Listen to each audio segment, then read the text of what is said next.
Voici un autre type d'exercice qui utilise les connaissances précédentes. On cherche à obtenir le signe de chacune de ces trois fonctions. Et on va construire un tableau de signes, donc ça on a déjà vu dans le chapitre des fonctions, donc pour chacune de ces fonctions. Alors d'abord on va s'intéresser à la première, donc petit a ici. La fonction f, donc je vais la recopier, c'est moins 5x moins 4. Le coefficient directeur, vous le reconnaissez maintenant, c'est le nombre qui multiplie x, c'est-à-dire donc moins 5. Je sais donc que ma fonction f est décroissante.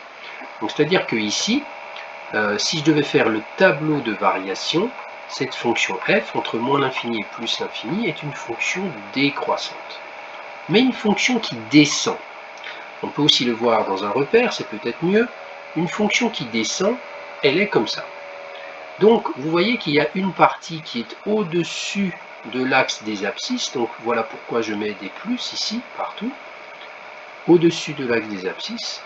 Et vous voyez qu'il y a une partie qui est en dessous de l'axe des abscisses, donc une partie négative. Et vous avez donc ici quelque chose de fondamental qui est ce qu'on appelle la valeur de passage, du plus vers le moins. On va l'appeler comme ça, valeur de passage. Et cette valeur de passage, il faut que je puisse la trouver. Or, à cet endroit-là, forcément, puisqu'on passe du plus vers le moins, ça veut dire que mon expression est nulle à cet endroit-là.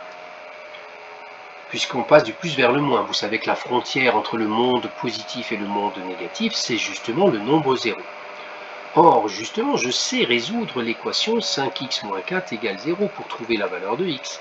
Ça donne 5x égale 4, et donc x égale 4 cinquièmes. Et donc, à cet endroit-là, précisément, là, j'ai 4 cinquièmes, ici, 4 cinquièmes. Et donc, on peut, alors dans ce tableau-là, je peux la symboliser comme ça, je peux mettre ici 4 cinquièmes, et je sais que là, j'ai donc ma valeur de passage.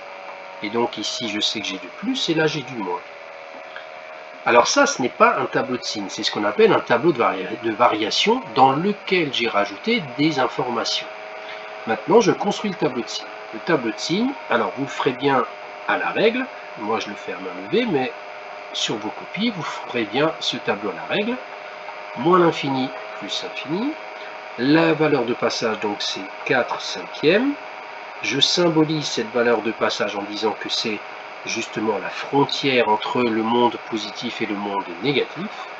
Et cette fonction sera donc positive en premier et négative en deuxième, comme on le voit sur le dessin. Positif d'abord, négatif ensuite, parce que le sens de lecture, c'est lui.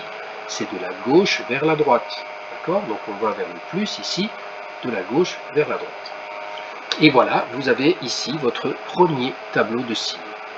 Donc retenez bien que tout le raisonnement se fait sur le fait de savoir si la fonction f est croissante ou décroissante. Si elle est décroissante, on passe donc du plus vers le moins. On va voir maintenant l'exemple suivant, où au contraire la fonction va être croissante, et vous allez bien sûr, vous devinez à l'avance, les signes vont être inversés. Donc lorsque j'ai f de x égale 3x moins 1, je vois que ici le coefficient directeur c'est 3, et donc ici, ce 3 étant positif, on sait que la fonction affine est croissante. Donc dans un repère, voilà à quoi va ressembler cette fonction. Donc cette fois-ci, vous voyez bien que l'ordre des signes, c'est ici, le plus il est cette fois-ci là, et le moins est ici. Voilà. Et vous avez à nouveau une valeur de passage. Cette valeur de passage, comme je vous l'ai montré dans d'autres exercices, vous pouvez la trouver de tête, ça donnerait donc 1/3, et si vous n'y arrivez pas, mais je vous conseille de vous entraîner à le faire de tête, c'est vous résolvez donc l'équation 3x moins 1 égale 0, donc 3x égale 1, et donc x égale 1/3. Donc ça, il faut savoir le faire dans sa tête maintenant. Voilà la valeur de passage. J'ai tout ce que je veux, j'ai toutes les informations nécessaires à la construction de ce tableau de signes. Je vais donc le faire ici, je construis ce tableau de signes. X varie de moins l'infini à plus l'infini, en passant par cette valeur de passage 1/3.